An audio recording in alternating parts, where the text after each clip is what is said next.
Assalomu alaykum hamyurtlar. Bugungi mavzumiz yana ichaklari ta'sirlanish sindromi haqida bo'ladi. Bu safar ichaklari ta'sirlanish sindromida serotonin sezuvchi reseptorlarni qaysi reseptorlar o'zgarishiga qarab qanaqa klinik o'zgarishlar, ich ketish yoki ich qochish klinik o'zgarishlar berishini aytib o'tmoqchiman. Bundan oldin ichaklar ta'sirlanish sindromi haqida bir necha roliklar chiqarganman.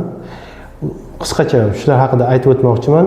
Birinchi roligimda ichaklar ta'sirlanish sindromida 3 ta turi bo'lishini, birinchi turi ich qochish bilan kechishini, ya'ni qorin sohasida doimiy dam bo'lishi, ko'p kekirishi, ko'p yel chiqarishi, katta hojatga borganda, tualetga o'tirganda miriqi katta hojatga chiqara olmasligi, chunki ichaklarda harakat sustligi hisobiga axlatning ajralishi qiyinligi haqida aytib o'tgandim. Ikkinchi turi ich ketish bilan kechadigan turida, bunda ovqat yegandan keyin 15-20 minutdan keyin tualetga yugurish katta hojatga va ich ketishi, qorin sohasida ichaklarda quldirashi va qorinda burab og'rishi kuzatilishi. Uchinchisi aralash turi bo'ladi. Ba'zan ich ketish, ba'zan ich qochish bilan kechadigan turlar haqida aytib o'tgandim birinchi roligimda. Endi ikkinchi roligimda bunga olib keladigan sabablarni, surunkali stress natijasida kelib chiqishini aytgandim.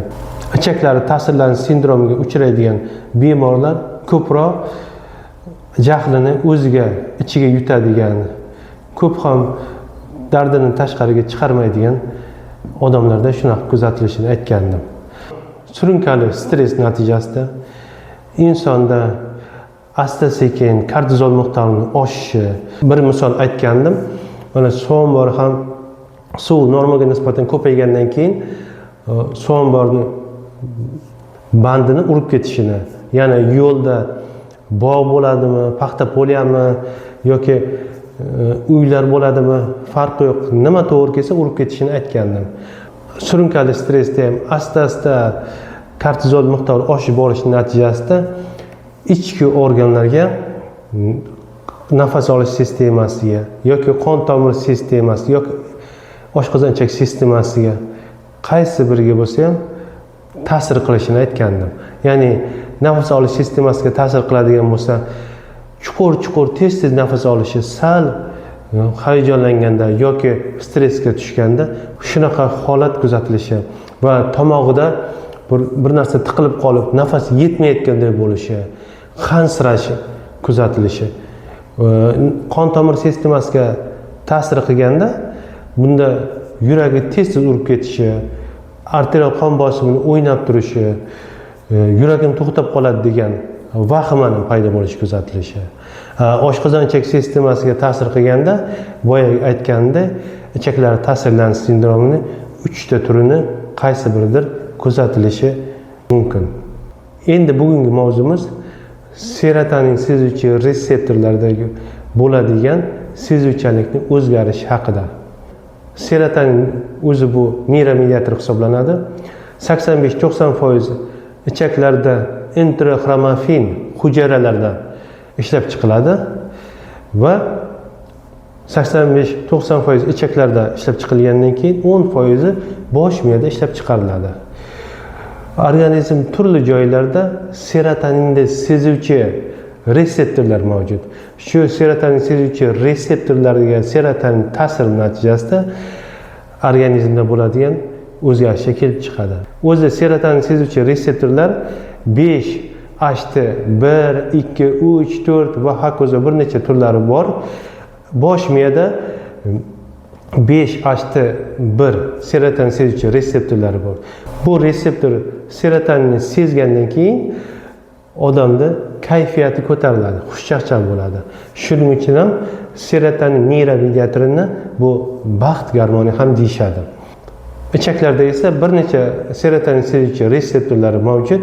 Bunda 5HT3 bu bosh miyadan keladigan parasimpatik, bizga bo'ysunmaydigan vegetativ nerv sistemamizni, vagusni, ichaklarni innervatsiya qilayotganda, ichaklarni nerv bilan ta'minlayotganda vagus nervining uchlarini ichaklarni innervatsiya qilish o'rtalig'ida serotonin ajralishi hisobiga ichaklarga ta'sir o'tkazadi. Va serotonin ajralgandan keyin ichaklar yuzasida serotonin sezuvchi reseptorlar mavjud. Mana shu reseptorlar qo'zg'alishi hisobiga ichaklarda harakat tezlashishi yoki sekinlashishi kuzatiladi. Nervus vagusni ichaklarga ta'sirlanishda shu o'rtalikda sezadigan reseptorlar, serotonin sezuvchi reseptorlar 5H3 deyiladi.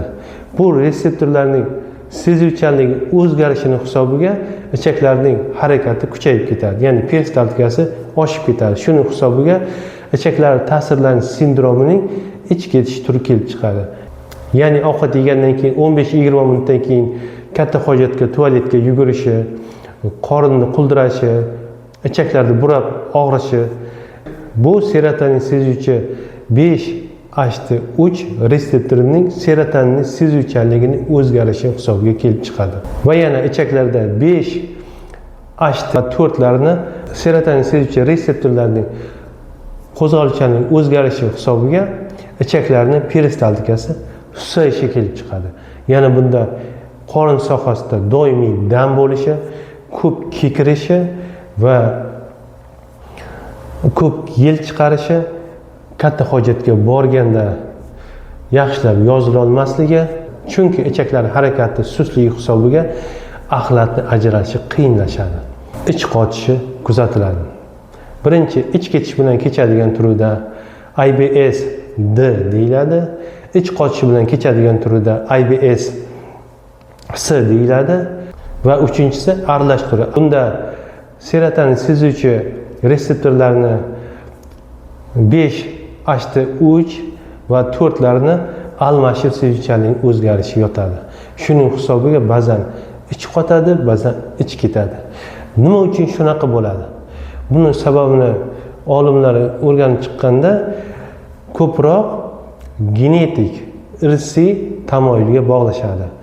Ya'ni inson embrion holatdan rivojlanayotganda, avlodida genetik shakllanayotganda hamma organlarda qaysi qon tomir sistemasimi, nafas olish sistemi, oshqozonchak sistema, nerv sistemasi, qaysi sistemasi shakllanishda nisbatan zaif bo'lsa, surunkali stress shunga ta'sir qiladi. Shuning hisobiga sezuvchanlik o'zgaradi. Ichaklar ta'sirlanish sindromini tashxis qo'yishimizda bu fiziologik o'zgarish bo'lgani uchun FGDS qilsa, ya'ni zond yutganda ham yoki kolonoskopiya qilganda yoki laborator qon tahlillari topshirganda ham o'zgarishlar kuzatilmaydi. Faqat bemorning umumiy holati, nevrologik statusi va shikoyatlariga qarab tashxis qo'yishimiz mumkin.